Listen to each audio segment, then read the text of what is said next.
मग म्हटलं लाईन कमी आहे, पण आता बघितलं की त्या साईडला पण लाईन गेली आहे. तिकडून अशी गोल फिरून इथं आले. होय ना, आपण लाईनीत उभं राहायला पाहिजे.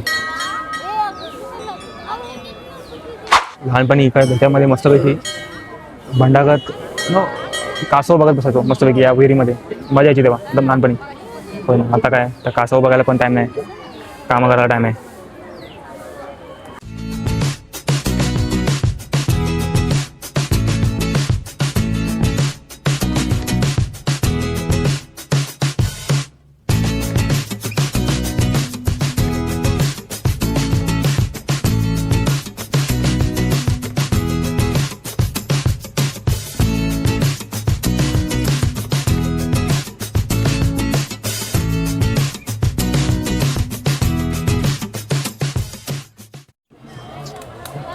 तर मित्रांनो बघू शकता तुम्ही, आता 1 तास झाला आहे प्रॉपर. आता 2 वाजता चालू केलं, आता 3 वाजायला आलेत आणि आता लाईनीमध्ये उभे आहेत. आणि त्यात आपल्याला मस्तपैकी आपले भाऊ लोक भेटलेले आहेत. अशा प्रकारे ते विचारलं की त्यांनी काय नवीन ब्लॉग चालू केला का, हा आपण म्हणून